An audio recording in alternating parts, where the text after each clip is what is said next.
Good morning, League. Roger here on a quiet Saturday, coffee in hand, watching the dawn come up over week 14. Plenty to talk about from last night. Let's start with the news that did wonders for my meditation practice. Boston put it on the Yankees 6-1. Pinstripes managed exactly one run. I sat with that for a while, tried to feel nothing about it, failed. Look, the Buddha teaches non attachment and I am working on it. But the Yankees losing in Fenway is a kind of cosmic justice that even a monk would let himself smile at. Moving on, trying to. Elsewhere, the White Sox hung 22 on the Royals, which is the kind of scoreline that makes you check the box twice. The Tigers shut out the Astros 8-0, and the Padres handled the Dodgers 7-1 in San Diego. A lot of lopsided baseball on a Friday night. Let's get to the matchups. Boss Hogg's Chicken Recipes is up 10-0 on Acuna Matata. That is not a typo. Brandon Marsh has been the engine all week, 9 for 21 with 3 homers and 6 driven in. And Nathan Eovaldi tossed a 7 inning shutout in there with 9 punchouts. On the other side, Bryce Harper has actually been excellent, 8 for 20 with a 1,000 OPS. But when your starting pitching gives up Aroldis Chapman walking the bases full and Sean Manaea posting a 9 ERA, the math gets ugly fast. Amarillo Wonder leads primetime Jeffrey 6-3. Wyatt Langford is doing damage, 7 for 22 with 2 homers and 4 steals. And the Amarillo rotation has been the story. Sandy Alcantara, Trevor Rogers, Otani on the mound, all turning in clean lines. Prime time has Jonathan Aranda swinging a hot bat. 9 for 20, but Paul Skeens got tagged for a 7.20 ERA, and that has been hard to climb out from under. Crush the Return is up 7-3 on Ace Shira. Junior Caminero is having one of those weeks you remember.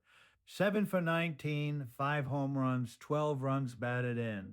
As Yogi Berra once said, when the student is ready, the teacher appears. Robbie Ray threw 8 shutout innings on top of it. Ace is not going quietly, though. Foster Griffin had a gem, 7 1/3 with 9 Ks. And Jesus Luzardo punched out 13. The strikeout column over there is alive. Tragic Hardball leads Starla's Supper Club All-Stars 6-4. Dansby Swanson, 3 homers, 15 runs batted in this week. Kazuma Okamoto, 9 for 19 with 3 more. That is a lot of damage from the left side of the infield. Starla is fighting back on the mound. Kyle Bradish, 8 shutout innings. Peyton Toll, 7 shutout with 7 Ks. Max Meyer, 7 scoreless. The pitching is there. The bats need to wake up. Pete's shitty-ass team is up 6-4 on the creepy leaping base grabbers.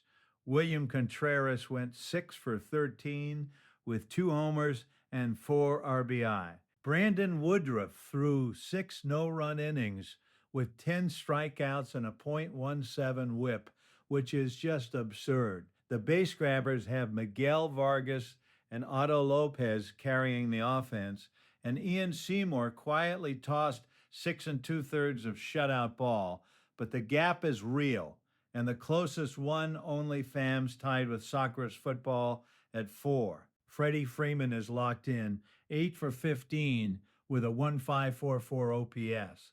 Zach Wheeler put up a 7-inning, 5-strikeout, 1.29 ERA start. On the other side, Yandy Diaz is 8 for 17. Sonny Gray punched out 11, and Trea Turner is grinding out at-bats. This one is going to come down to the weekend bullpen and a couple of bounces. Both teams should be circling their closers. A thought before I go. I caught myself this morning running the math on which closer was likely to vulture a win tonight. Old habits. There was a time I would have had a number on it. Now I just try to notice the urge and let it pass. The Buddha said, attachment is the root of suffering. Or maybe that was Yogi. Either way, fantasy baseball is, it turns out, a pretty good middle path. Enjoy your Saturday league, watch some baseball, let it be what it is.